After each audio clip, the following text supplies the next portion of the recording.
The Hall of First Contact was built to impress and intimidate at the same time. It floated in open space, held together by alien technology that bent light and gravity into smooth curves. Human delegates had trained for years to stand inside such a place without showing fear. Even so, many of them felt small as they waited. Aaron Hale stood near the back of the human delegation. He was not important enough to be near the center platform. He was a cultural liaison, chosen because he studied alien behavior, language tone, and emotional meaning. His job was simple in theory. He listened, observed, and advised the senior diplomats. He was not meant to speak unless asked. Across the hall, the alien queen of the Jarethi Dominion sat upon a living throne. The throne moved slightly, as if breathing, responding to her presence. The queen herself was tall and elegant. Her skin shimmered like polished stone under starlight. Fine markings ran along her arms and face, glowing softly. Her eyes were deep and unreadable, ancient and sharp. To the Jarethi, their queen was more than a ruler. She was the mind that had guided their expansion across dozens of systems. Entire civilizations had surrendered at the mention of her name. Others had been crushed after refusing to bow. Humanity had only recently reached faster-than-light travel. Compared to the Dominion, they were young, loud, and fragile. Many in the galaxy expected them to become servants or disappear quietly. The queen raised one long hand and the hall fell silent. Even the air seemed to pause. "Humans," she said, her voice carried by translators that softened none of its power. "You claim to value honesty." When her gaze settled on Aaron, it lingered longer than expected. "You," she said, "the quiet one. You analyze meaning behind words." He knew Jarethi valued strength and dominance. Many species described the queen with fear-filled language, powerful, terrifying, unavoidable. But she had not asked how strong she was, she had asked what he thought of her. Aaron looked at her, truly looked, not as a threat, but as a being. He saw confidence shaped by centuries of command. He saw beauty that was not soft, but sharp and deliberate. To him, beauty did not always mean gentle. Before fear could stop him, before his brain could edit his thoughts, his human honesty came out. "You look so sexy," he said. Silence fell heavier than before. Human diplomats felt the blood drain from their faces. Some closed their eyes. Others stared at Aaron as if he had just destroyed their species. Jarethi nobles reacted instantly. Their bodies stiffened. Energy weapons hummed to life. A single word from the queen would end the human delegation in seconds. Aaron realized what he had said. His stomach twisted. He stood frozen, unable to take the words back. He prepared himself for death. The queen did not speak. Her eyes narrowed slightly, not in anger but in focus. The weapons did not fire. Slowly, the queen leaned back. The glow along her markings shifted in pattern, something the translators could not explain. "Repeat," she said. Aaron swallowed. His voice shook, but he did not change his answer. "You look very attractive, confident, powerful. In my culture, that can be described that way. You speak without fear of consequence." Compliments were tools of manipulation or dominance, yet this human had offered admiration without demand. The queen lifted her hand again, and the nobles fell silent. "Interesting," she said. The human ambassador took a cautious step forward. "Your Majesty, if offense was taken, we—" She stood from her throne. The living structure shifted to support her movement. She descended the platform and walked closer to the humans. Each step carried authority. Each step made hearts race. She stopped in front of Aaron. "You did not lower your gaze," she observed. "In my culture," Aaron said carefully, "looking away can mean lying." "You see me as more than a weapon," she said. Aaron nodded. "Yes." "Humans," the queen continued, "will remain under observation." Humanity had not flattered with fear. They had spoken as equals without meaning to. Far away aboard the human transport, the ambassador buried his face in his hands. "We are either dead," he said quietly, "or something has changed." He did not know why he had spoken that way. He only knew it was true to him. And somewhere deep in the vast alien empire, the queen of the Jarethi Dominion sat alone and thought about the strange human who had looked at her without fear. For the first time in centuries, she wondered what honesty without submission felt like. And that thought unsettled her more than any weapon ever had. Aaron Hale sat in the observation chamber aboard the Jarethi research vessel, unsure what to do with himself. The humans around him were restless, some pacing, others whispering nervously into their communicators. Their mission, which had been to negotiate treaties and gather intelligence, had become something entirely different. Humanity had become an object of curiosity for one of the galaxy's most feared civilizations. all because of a single unguarded compliment. The chamber was vast and alive with alien technology. Screens projected information in ways humans had never seen before, holographic displays that twisted and reshaped in midair, symbols that carried layers of meaning in color, shape, and motion. Aaron tried to focus, but his mind kept wandering back to the queen, to the shimmer of her markings, and to the weight of her gaze. A Jarethi scholar approached him. Tall, lithe, and marked with faint luminescent lines, the figure moved with a precision that was almost mechanical. "You will participate in our studies of human emotion and culture," the scholar said in careful, translated common. "Your honesty is unprecedented among the species we observe. It is both dangerous and fascinating. Resistance is unnecessary and, frankly, inefficient." There was no malice in the voice, only clinical curiosity. Over the next several days, Aaron was introduced to the Jarethi method of observation. It was nothing like human research. There were no written surveys or simple interviews. The aliens designed situations meant to test the boundaries of behavior. They simulated crises, moral dilemmas, and unexpected encounters, all while monitoring human physiological and emotional responses. In one scenario, Aaron was placed in a virtual replication of a space colony under threat from an invading alien force. The Jarethi wanted to see if humans would panic, flee, or cooperate. He and a group of volunteers had to make decisions that affected the survival of virtual civilians. Aaron noticed something strange. While humans often made impulsive or emotional decisions, those decisions reflected values and priorities, not just fear. They were unpredictable in a way the Jarethi had never experienced. The Queen herself observed these simulations at intervals. She would appear silently, her presence commanding attention even when she said nothing. The aliens around her seemed to wait for her reaction before acting, a stark contrast to humanity's chaotic energy. Aaron began to understand why she was feared. She was calm, precise, and calculated, a living strategy that few could comprehend. Yet her eyes often lingered on him, as if she were trying to read something deeper than surface behavior. One evening, Aaron was called into a private chamber. It was smaller than the observation hall, but still vast by human standards. The walls pulsed with light, subtly shifting colors that made him feel both uneasy and curious. The Queen was already there, sitting cross-legged on a low platform, her gaze fixed on him. "You are different from what we expected," she said. Her voice was softer now, more conversational, but still carried an undeniable authority. "Other species obey, fear, or manipulate. You speak truth. I didn't know it would be unusual. You are unpredictable because you think freely, without the constraints of fear that dominate most species. You do not assume that others' intentions are absolute. That is intriguing."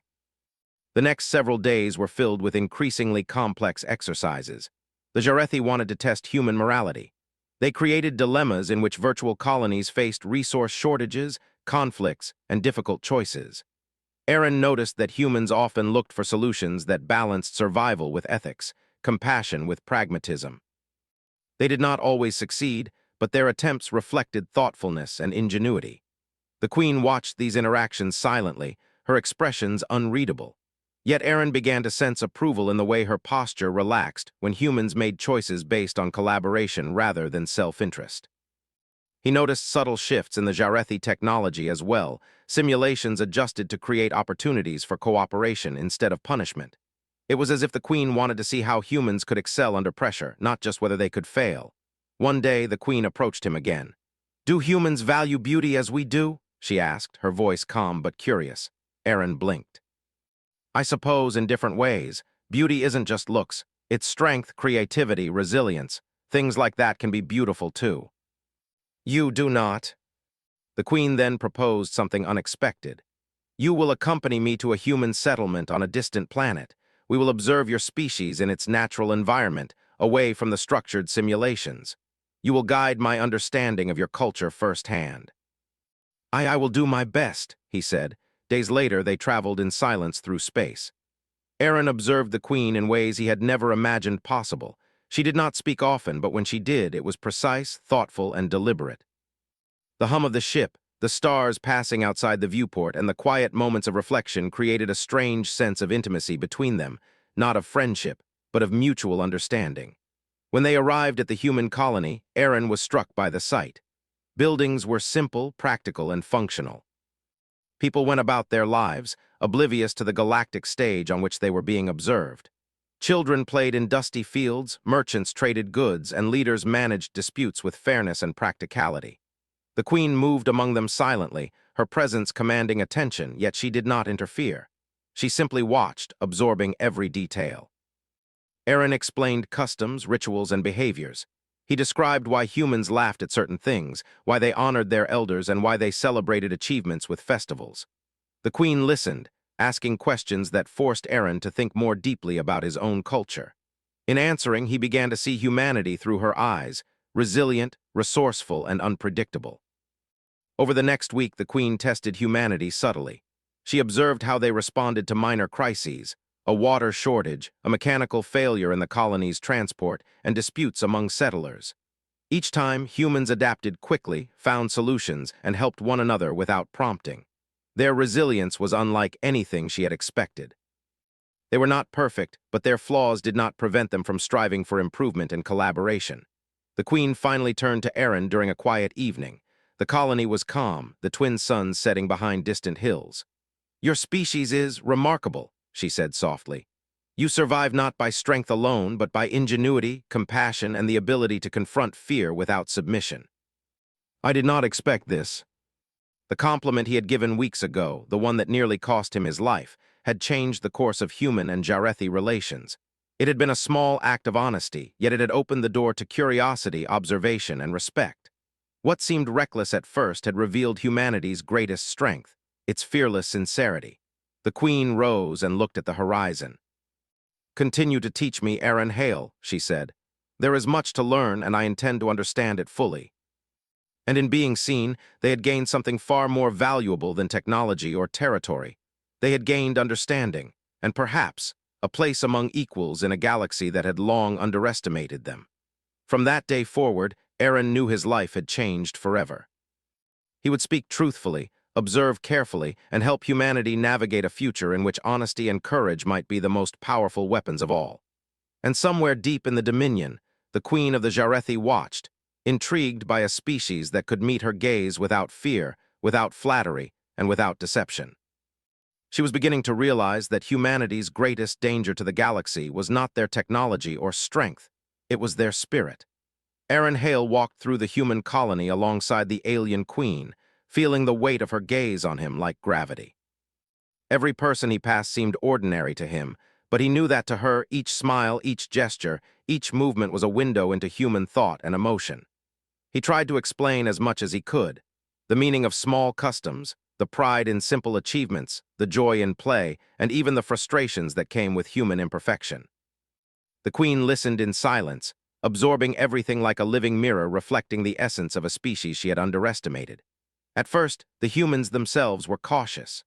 A few noticed her, pausing their work or looking around nervously, unsure if this strange, regal figure meant harm. Children tugged at their parents, whispering wide-eyed questions, and elders studied her, curious and respectful. But as hours passed, the queen neither attacked nor interfered. She simply observed, moving with deliberate grace and measuring every interaction. Aaron realized that her observations went beyond what he could explain. She was looking for patterns, for instinct, for the unspoken rules that guided human life. He felt both proud and nervous. Pride because he had the chance to show humanity at its best. Nervous because even small mistakes could be misinterpreted by someone so powerful. Yet, despite his worry, he noticed something else, a subtle change in the queen. Her shoulders, usually rigid with authority, relaxed slightly. Her eyes, sharp and calculating, softened just enough to show interest beyond strategy. Days passed, and the queen initiated more interactive lessons. She would ask Aaron to demonstrate human skills, teamwork exercises, problem-solving, even simple sports. Humans adapted quickly to her unusual challenges. One day, she presented a scenario where a critical water supply had been cut off. Humans assessed the situation, organized teams, and repaired the damage efficiently, all while keeping the colony's population calm and informed. The queen watched, her expression unreadable, but a faint luminescent glow along her arms shifted rhythmically. A sign Aaron had learned meant attention and approval. "What drives you to act this way?" the queen asked him one evening, her voice calm but firm. They were standing on a high observation deck, the twin suns of the planet casting long shadows across the settlement. Aaron thought for a moment. "We work together because it's necessary," he said. "We care for each other because survival isn't just about staying alive. It's about living in a way that makes life better for everyone around us. We make mistakes, but we keep trying." He had studied them, experienced them in simulations. "We'd try to find another way," he said finally. "If we can't, we weigh what is necessary versus what is right, but we always try to hold on to our values even when it's difficult. You consider morality, that hesitation is dangerous, and yet it is admirable." The Queen presented a simulated political crisis in which two human factions were at odds over a resource-rich territory. Aaron was asked to advise them and help mediate. He guided them toward compromise, patience, and empathy, showing that humans could balance pragmatism with ethics. The Queen watched, her gaze never leaving the group, occasionally leaning forward as if she could read their thoughts directly. At the end of the exercise, she asked Aaron to summarize his reasoning. "We build trust," he said, "even when it's difficult, even when stakes are high. Humans survive not because they overpower others, but because they understand each other, cooperate, and keep faith that collaboration is better than conflict.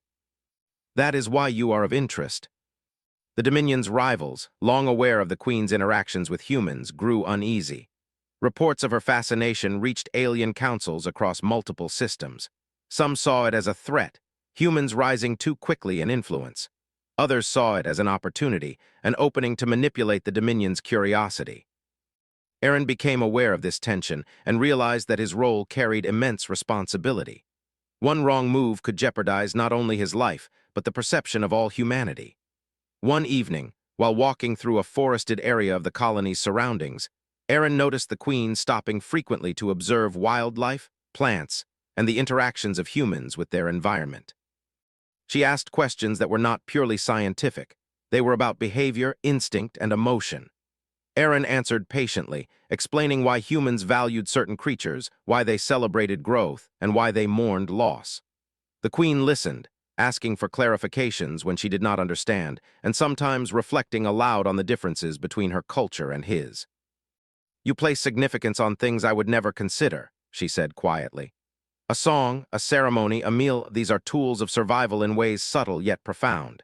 They create cohesion, identity, and motivation. I see it now. Your species is resilient because of what you feel, not only because of what you do." It was not mere observation anymore. She was beginning to internalize human values, to comprehend their logic, and to respect their methods. This was unprecedented. The Jarethi rarely saw any species as more than obstacles, resources, or subjects of study. Humanity, through their combination of honesty, adaptability, and empathy, was challenging that worldview. The next series of tests became more personal. The Queen introduced ethical dilemmas that involved choosing between the safety of the colony and assistance to nearby alien settlements under threat. Humans consistently chose to extend help, even when it increased their own risk. Aaron explained their reasoning. "We believe that our actions define who we are. Helping others is part of survival because it builds trust, alliances, and a sense of responsibility. It strengthens us in ways force alone cannot. From the perspective of pure efficiency, your choices are flawed. You risk resources, lives, and stability. Yet the outcome is richer. You create networks of loyalty and trust. You develop potential not through control, but through shared growth." And yet there was no condescension in her words, only recognition. During a quiet night on the colony, Aaron found himself sitting near the Queen under a starlit sky. He watched her reflect on what she had seen. "Why do you care so much about understanding us?" he asked. "You could observe from afar, make your decisions, and leave us to our fate." "Because understanding your species teaches me about possibility. You act with freedom, honesty, and courage in ways few species dare. That is enlightening. It challenges assumptions I have held for centuries. I do not seek to conquer you. I seek to comprehend what it means to act with intent that is not purely strategic." Humanity had moved from being a subject of curiosity to being a mirror for one of the galaxy's most powerful beings. Their mistakes, their ingenuity, and their honesty were shaping how she viewed the galaxy itself. And perhaps, through this understanding, they were creating a measure of safety for themselves, not through weapons, but through revelation. Over the next week, Aaron continued to guide the Queen through human culture, philosophy, and practical survival. Each interaction revealed more layers of human strength and ingenuity. She began to refer to him not merely as a liaison, but as a teacher, someone who could translate human values into terms she could understand. He marveled at the irony. A species that many had dismissed as primitive was now teaching one of the most advanced civilizations how to perceive them. And all of it had started with a simple act of honesty, a compliment spoken without fear. By the end of the third week, the Queen made a statement that surprised Aaron.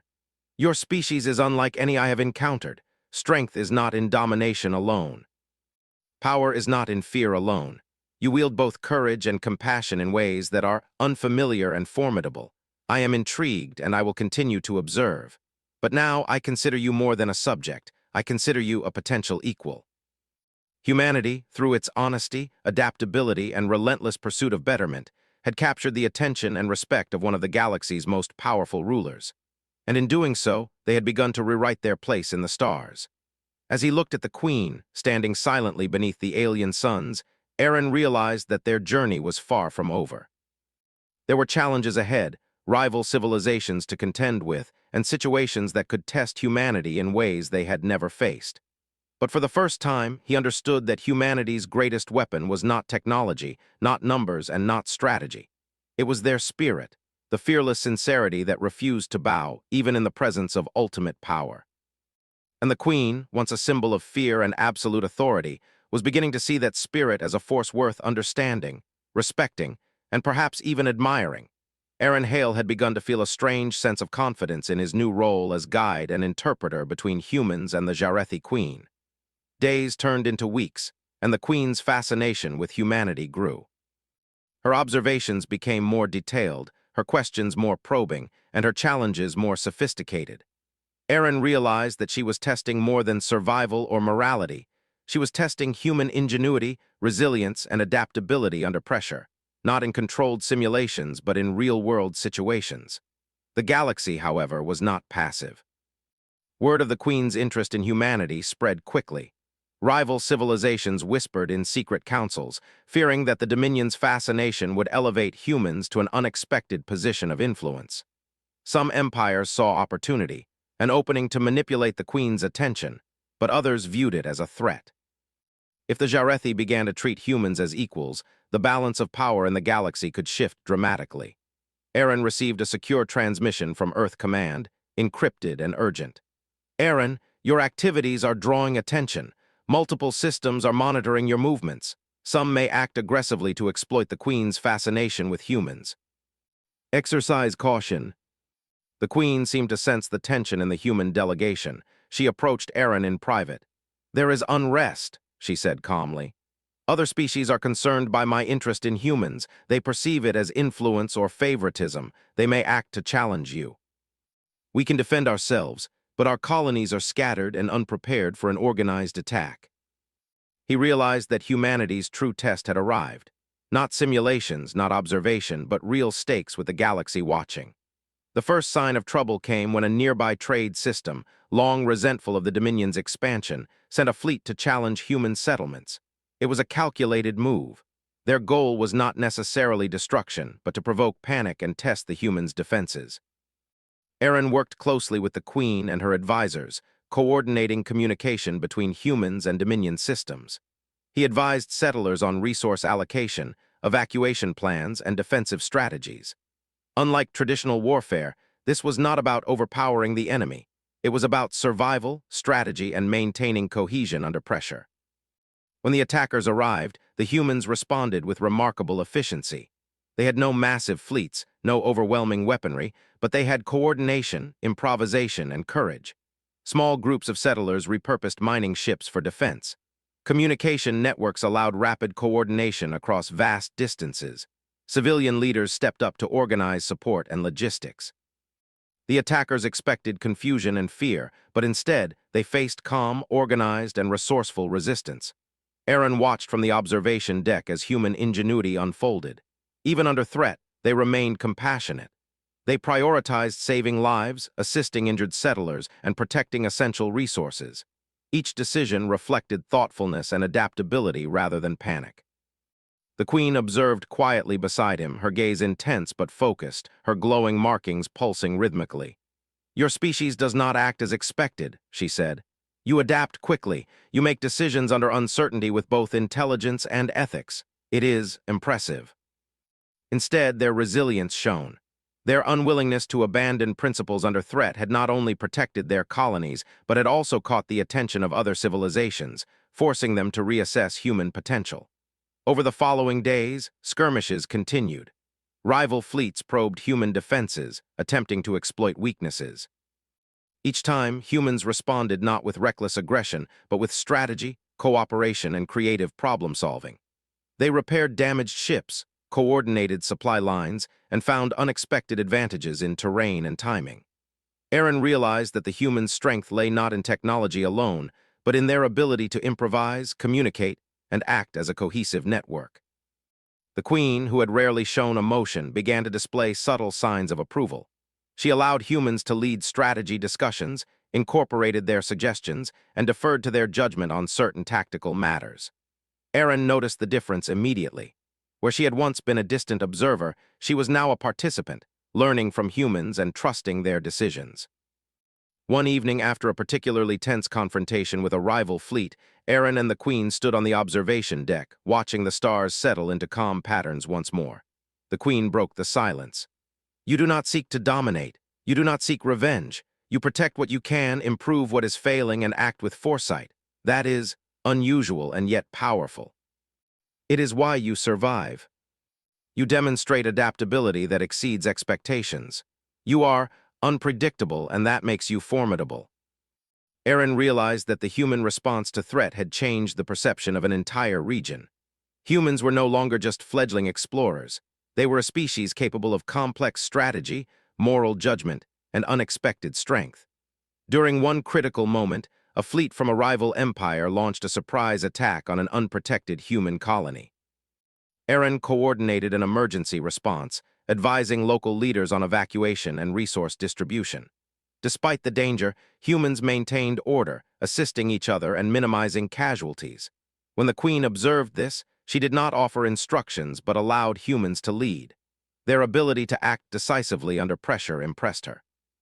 "You inspire trust," she said quietly to Aaron afterward. "Even in the face of danger, your people act with integrity. That is rare. That is what makes them remarkable." The Queen's fascination had become protection, observation had become trust, and the galaxy had begun to see humanity in a new light.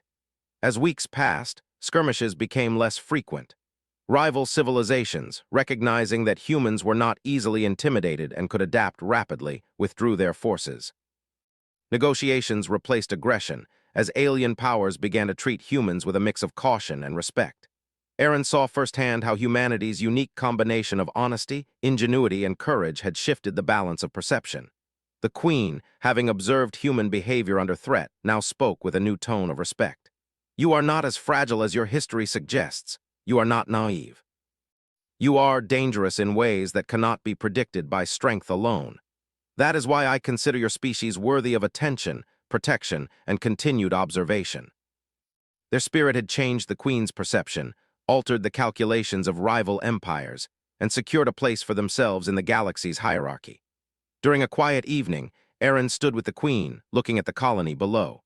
Fires burned gently in hearths, children played, and life continued with ordinary rhythms that belied the extraordinary circumstances surrounding them. He reflected on how far humans had come in such a short time, how a single act of honesty had led to recognition, observation, and now respect from one of the galaxy's most powerful beings. The Queen spoke again, softly this time. "Your species' greatest strength lies not in numbers, not in weaponry, and not in technology. It lies in your spirit, your honesty, courage, and capacity to act with conscience under pressure. That is why you endure. That is why you are formidable." They had faced not only the Dominion's scrutiny, but also the suspicion and aggression of other civilizations.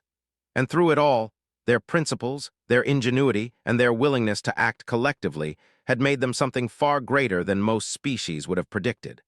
A rising power respected by even the galaxy's most feared leaders. The galaxy had tested humanity, and humanity had responded, not with fear, not with flattery, but with unwavering courage, intelligence, and compassion. And the Queen, who had once ruled with absolute certainty, was learning that the most unpredictable and potent force in the universe might not be her fleets, her strategies, or her dominance, but the spirit of a small, honest, and determined species called humans. Aaron Hale stood on the observation platform overlooking the human colony, feeling the weight of everything that had happened in the past weeks. Humanity had survived skirmishes, diplomatic pressure, and the watchful eyes of the Jarethi Queen. They had not only endured, they had impressed, adapted, and inspired respect. But Aaron knew that the real test was yet to come. Recognition from the Queen and temporary safety from rival empires were not guarantees of long-term survival. The galaxy was vast, and challenges were endless. The Queen approached silently, her presence commanding as always, even in informal settings. Aaron had grown used to her quiet observation, but it never failed to make his heart race. She studied the colony below with her unblinking eyes, noting every detail, the careful arrangement of buildings, the disciplined training of settlers, and the balance between order and freedom. "Your species has performed remarkably," she said quietly. "Even under threat, even under observation, you remain true to yourselves. You do not compromise values for efficiency alone. You act with conscience. That is rare, and it is powerful. It doesn't make things easy, but it works more often than people expect. You have survived because you acted with integrity, courage, and ingenuity. You faced challenges openly, honestly, and without submission. You have proven to me, and the galaxy, that your species is worth acknowledgement, protection, and respect." He remembered the first time she had asked him what he thought of her, and how a single act of honesty had set everything into motion. Humanity's fearless sincerity had become a bridge, not just between humans and the Queen, but between humans and the galaxy itself. In the following days, the Queen called a formal meeting of the Dominion's Council. Representatives from neighboring systems, some skeptical, some openly hostile, were present. Aaron was nervous as he watched the assembly. He knew that the fate of humanity, and perhaps many other species, hung in the balance. The Queen began her address, her voice calm but absolute. "The species called humans has been under observation for weeks. They have faced trials designed to test survival, ethics, and cooperation. They have met each challenge with honesty, ingenuity, and courage. They have acted in ways that are unpredictable, yet consistently honorable. Instead, humans had acted with purpose and principle, challenging the assumptions held by centuries of interstellar politics." The Queen continued, her tone firm. "I declare that humanity is to be considered a protected species and a recognized power within this sector. Any aggression against them will be seen as an act against the Jarethi Dominion itself." Later, the Queen asked Aaron to accompany her to a private chamber. The room was quiet, lit softly, allowing them to speak freely. She regarded him thoughtfully, the glow of her markings shifting subtly. "You were the first human to speak honestly to me," she said. "Most species offer obedience, flattery, or deception. You offered sincerity. It was unsettling. Yet it revealed a strength I did not anticipate. It has inspired trust, revealed adaptability, and demonstrated courage. It has made your people visible in ways they never were before. I wish to understand humans further, not as subjects, but as equals. I have watched them act, adapt, and persevere. I have observed principles in action, courage in adversity, and ingenuity in problem-solving. It is enlightening, and I find myself curious not only about their behavior, but about the essence that drives it." Humanity had done what many thought impossible. They had earned recognition and respect through integrity, resilience, and fearless honesty. Their actions had not only secured protection, but had also reshaped the perception of human potential across the galaxy. In the following weeks, the Queen continued to travel with Aaron, visiting colonies, observing human interactions, and asking questions that challenged both him and the humans themselves. Rival species attempted to intervene, to manipulate, or to provoke. Each time, humans responded not with aggression alone, but with intelligence, cooperation, and compassion. They coordinated defenses, managed resources, and maintained morale, demonstrating that strength lay not just in power, but in unity and principle. During one critical encounter, a fleet from a rival civilization approached a human settlement, testing both humanity's defenses and the Dominion's patience. Aaron coordinated with colony leaders, advising on strategies that relied on coordination rather than firepower.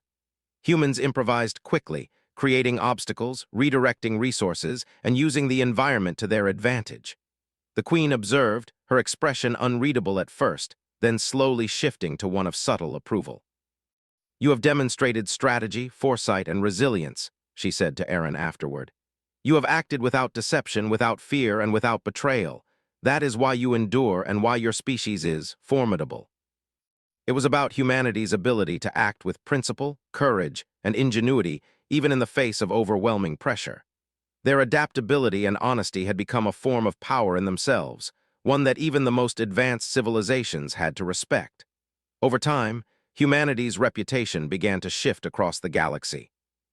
Diplomats from neighboring systems approached humans with a mix of caution and respect. Formerly hostile civilizations reconsidered aggressive strategies. The Queen's fascination, combined with humans' demonstrated integrity, had created a foundation for influence and alliances that no one had predicted. Aaron reflected on how far humanity had come in such a short time. They had faced aggression, observation, and scrutiny, and yet they had adapted, persevered, and inspired respect. All of it had begun with a simple act of honesty, a compliment spoken without fear, and had grown into something far greater: recognition, trust, and a place among the stars. One evening, Aaron and the Queen stood alone on the observation deck, watching the twin suns dip below the horizon. The colony below thrived, its people continuing their lives, unaware of the galactic attention they had drawn.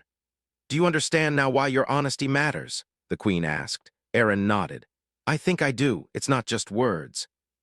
It's a reflection of who we are, and that reflection can change how others see us.